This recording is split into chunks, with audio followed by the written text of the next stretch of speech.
Shalom jemaat yang terkasih, bangkit dan bercahayalah. Saya percaya hari ini Bapak Ibu Saudara sekalian tetap berada dalam pemeliharaan Tuhan yang ajaib dan luar biasa. Tentunya kita tidak lupa bahwa tema kita pada bulan yang baru ini yaitu berdampak melalui komunitas. Yang mengajak kita untuk berbuat sesuatu. Yang mengajak kita untuk melakukan sesuatu sehingga kekristenan kita menjadi kekristenan yang berdampak bagi banyak orang. Saudara yang kasih dalam Tuhan, hari ini kita akan membaca bersama-sama dalam 1 Korintus pasal yang ketiga, ayat 1 sampai dengan 9, tetapi saya akan bacakan 2 ayat 5 sampai 6 saja. Dikatakan demikian, jadi apakah Apolos, apakah Paulus, pelayan Tuhan yang olehnya kamu menjadi percaya, masing-masing menurut jalan yang diberikan Tuhan kepadanya. Aku menanam, Apolos menyiram, tetapi Allah yang memberi pertumbuhan. Saudara yang kasih dalam Tuhan, ini merupakan sebuah pernyataan Rasul Paulus kepada jemaat di Korintus. Karena jemaat di Korintus mengalami perpecahan. Karena apa? Satu mengunggulkan Paulus, satu mengunggulkan Apolos, satu mengunggulkan Kefas atau Petrus, satu lagi berkata aku dari golongan Kristus. Nah saudara yang kasih dalam Tuhan, hal seperti ini tidaklah elok di dalam gereja Tuhan. Hal seperti ini justru mendatangkan perpecahan dan kondisi yang semakin runcing. Karena mereka seolah-olah memiliki pahlawan-pahlawan iman sendiri yang menjadi panutan mereka. Saudara, kalau kita bisa melihat di sini, setiap nasihat dan teguran Rasul Paulus bagi jemaat di kota Korintus juga memberi pesan bagi kita, yaitu jangan pernah mengkultuskan hamba Tuhan, jangan pernah mengkultuskan pendeta, bahkan juga pemberita Injil sehebat apapun mereka. Karena mereka itu juga adalah manusia biasa. Tuhanlah yang memberikan pertumbuhan setiap pemberitaan yang mereka lakukan. Sehingga terjadi pertumbuhan iman, kesembuhan, pemulihan, bahkan lawatan Tuhan. Karena ada pekerjaan Tuhan melalui mereka. Nah saudara, kalau kita bisa melihat di sini, ketika terjadi pengkultusan, maka akan muncul perselisihan dan iri hati. Ujungnya pasti perpecahan.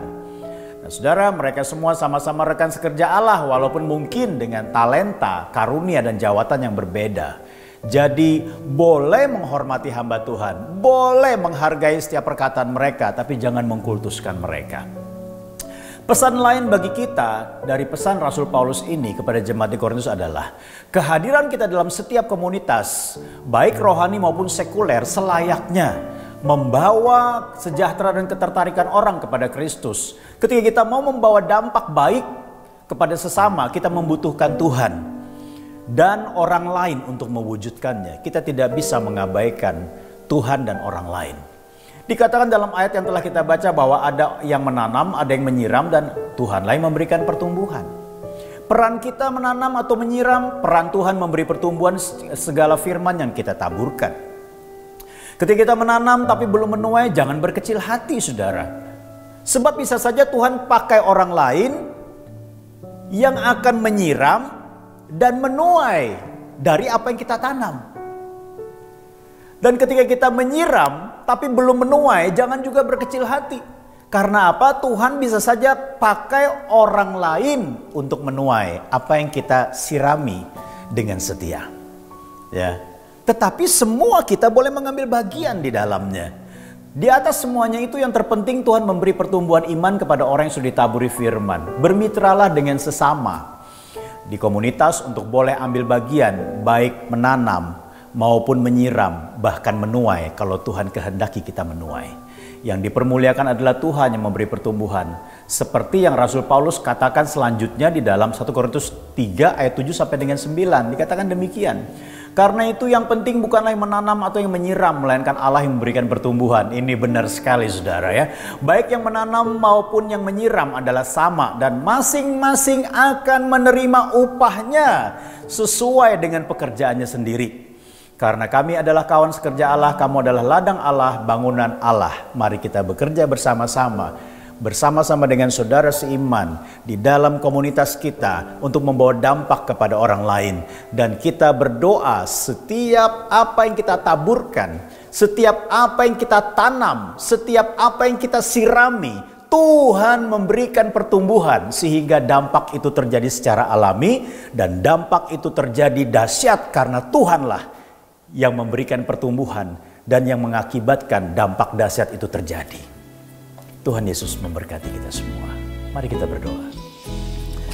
Bapa di surga, kiranya kami boleh menyadari siapapun kami, kiranya kami boleh tetap menyembah Engkau, melihat Engkau sebagai Tuhan yang berkuasa atas segala sesuatu. Kami boleh menghormati hamba Tuhan, tetapi kami tidak boleh mengkultuskannya. Karena jika ini terjadi, maka akan seringkali berakhir dengan perpecahan. Tuhan tolong kami untuk kami boleh melakukan pesan Rasul Paulus ini. Bahkan kami juga boleh bersama-sama di dalam komunitas kami membawa dampak baik dan benar kemanapun kami pergi, dimanapun kami berada. Terima kasih Tuhan Yesus, kiranya Engkau yang memberi pertumbuhan itu, menumbuhkan segala apa yang kami tanam, kami siram, dan apa yang akan kami tuai. Dalam nama Tuhan Yesus kami berdoa. Amin. Tuhan Yesus memberkati.